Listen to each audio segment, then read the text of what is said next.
Okay, so a lot of YouTubers like myself, free thinkers, red pillars, whatever you want to call us, we're facing censorship and demonetization by YouTube. But this is actually nothing compared to what other people have to go through in other countries by the very same social media monopolies that we rely on here in the United States. Case in point, what just happened in Pakistan. In Pakistan, if you commit the act of blasphemy, you will face the death sentence. For all you illiterate mofos, blasphemy is the act or offense of speaking sacrilegiously about God. And if you offend someone when speaking about religion, or question the authority of a god, or even the existence of a god, you will be killed in Pakistan. And in Pakistan, the Pakistani government has called on Facebook to block blasphemous content online from appearing in their country. And surprise, they have done it, and obeyed the Pakistani government by eliminating anything that is, quote, offensive to Muslims. The Pakistani government also said anyone posting this content online would face fines, imprisonment, or death. The Interior Minister of Pakistan, Chaudhry Nasar Ali Khan, said that Facebook has already started to crack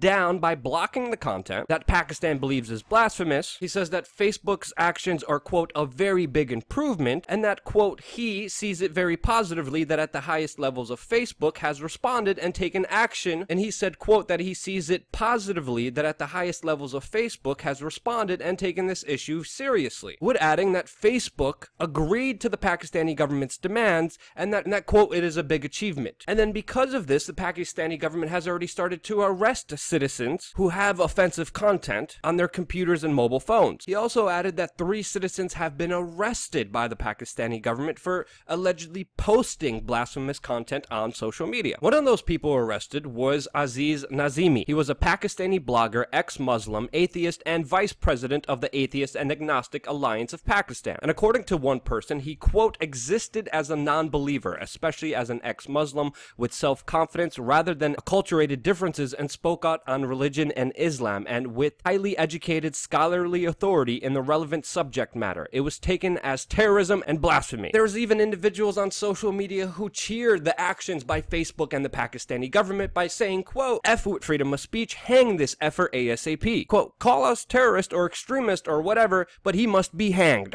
What the fuck? Quote, he must be dragged in the streets, then hanged. And then the hashtag hang Aziz Nazimi was trending on Twitter, making this situation more insane than even I could imagine. Because what Facebook ultimately did is they sentenced a man for death for being a free thinker and espousing ideas that are different, that he thought were valuable, that people should be exposed to. This is a perfect example of the morals and ethics that Facebook has. The Pakistani government wants us to find and censor people who have different opinions and then may kill them? Okay. How could that action ever be justified? Now, we know Facebook in the United States has a very left-leaning bias, and they have censored content and taken away pages of people that are usually on the right. But this is a new level of debauchery and human rights violations that shouldn't be tolerated. It's not just Facebook going batshit crazy, it's also the BBC who posted this video saying what should be the right punishment for blasphemy. How about absolutely fucking nothing, you imbecile? Now, I don't know how to contain myself just listening about this, because this is infuriating. But for God's sakes, get this story out there so people realize what Facebook really is, and how ultimately they just led a man to death because of his words. And if they're willing to do that with the government of Pakistan, imagine what they would be willing to do here. Subscribe, stay tuned, support us on Patreon. This is an insane story. I'm speechless.